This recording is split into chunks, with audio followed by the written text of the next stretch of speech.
Yes, the real estate market in Buenos Aires bears striking similarities to Medellin's 2021 boom.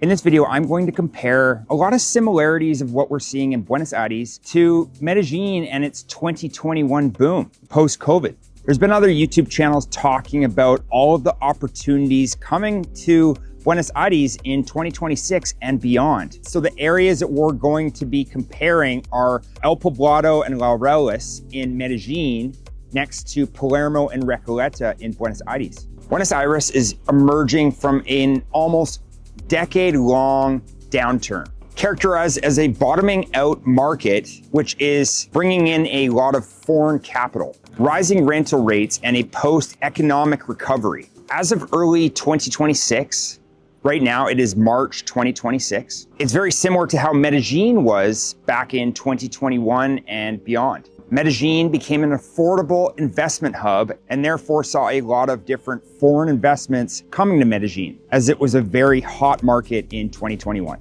I've been in Buenos Aires for over 3 months by the time this video has come out. And I interviewed a lot of real estate experts and other people that know the market to come up with this video. At the end of this video, I will go into a much deeper dive of my experiences of being in Medellin in 2021 and the similarities of what I see in Buenos Aires in 2026. First, I'm going to go over the similarities to Medellin's post-market bottom-out prices. After years of economic instability, BA property prices hit a record low in 2023 and 2024 and are now considered a capital gains play, as they're starting to recover, and that's the similarity to Medellin in 2010 to 2015. Similar to Medellin, you're seeing an influx of foreigners and digital nomads coming to this beautiful city. They're primarily focusing on areas like Palermo and Recoleta. Puerto Madero, on the other hand, is seeing a lot of foreigners, but it's almost double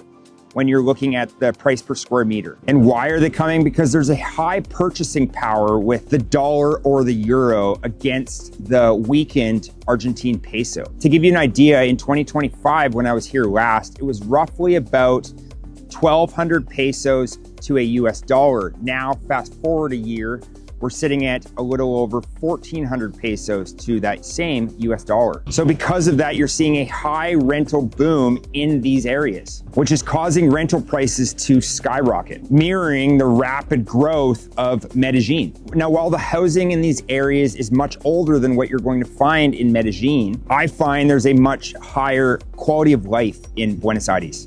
And why are a lot of foreigners coming? Well, back home in Canada, the United States, and Europe, things are more than double the cost of what you're going to find here.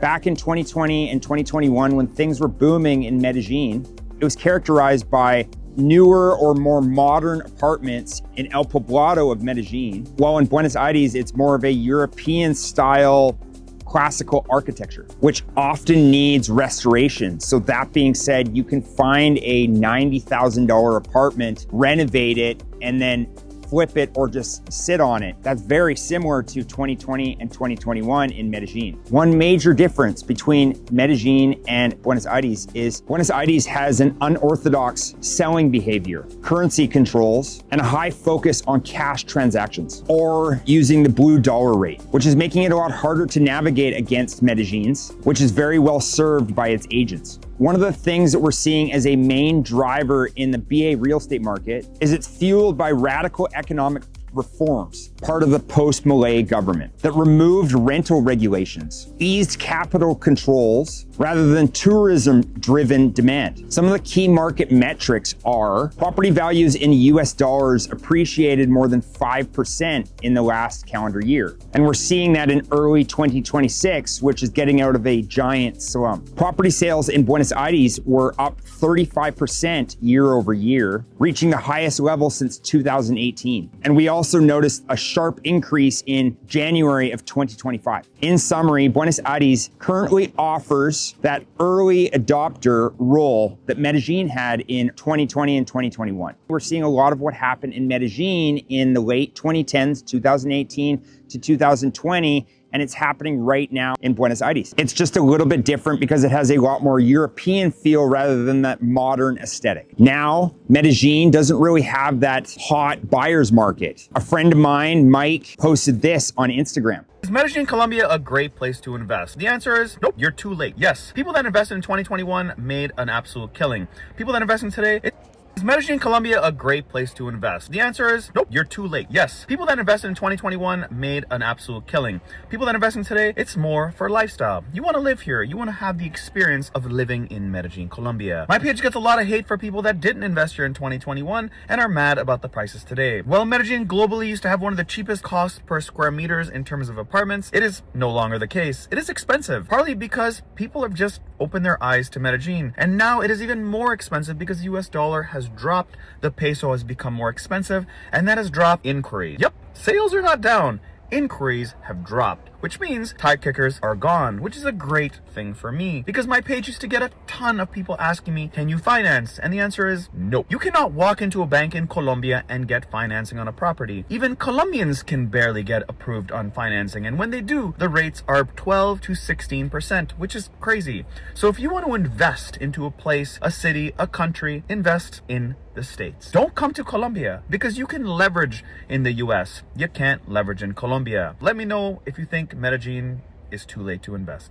One thing I should mention is Argentinians have always kept a lot of their cash close. It's kind of like a put it under the mattress type behavior. They're typically not frivolously spending and saving as much as they can. Why have they done this? Well, the economy, inflation rates, etc., have had so many twists and turns over the last decade or more. They don't typically spend a lot on newer ideas. So it's going to take a lot of foreigners to come in to bring in those kind of newer concepts, which is very similar to what Medellin was in 2021. If you're new to this channel, I have a YouTube company where I build real estate agents' YouTube channels all over Latin America. I've been in Buenos Aires talking to a lot of different real estate agencies and developers, and simply not a lot of people are interested in YouTube. I saw this very similar pattern in Medellin in 2020 and 2021 when I reached out to an agency there. A lot of people just weren't simply focused on YouTube.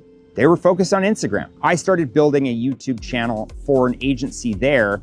In 6 months, we ended up going #1 to YouTube and on Google, and they started to see an influx of foreign buyers. They were also connected to the Wandering Investor, who's also bringing in a lot of leads from foreigners, Europeans and North Americans coming through YouTube to their agency. So while almost every agency here, restaurant, bar, or business focuses entirely on Instagram and not on YouTube, I'm noticing the similar trend that happened in Medellin, and now almost everybody has a YouTube channel because they're focusing on foreign investment. I see the same pattern happening here within the next 2 to 3 years. Wandering Investor actually did an interview talking about all of the different opportunities that are coming to Buenos Aires. But I really do hope that it doesn't change that much, as Buenos Aires is one of my favorite cities, European flair, and the Argentinian people are amazing. And if you're looking for foreign buyers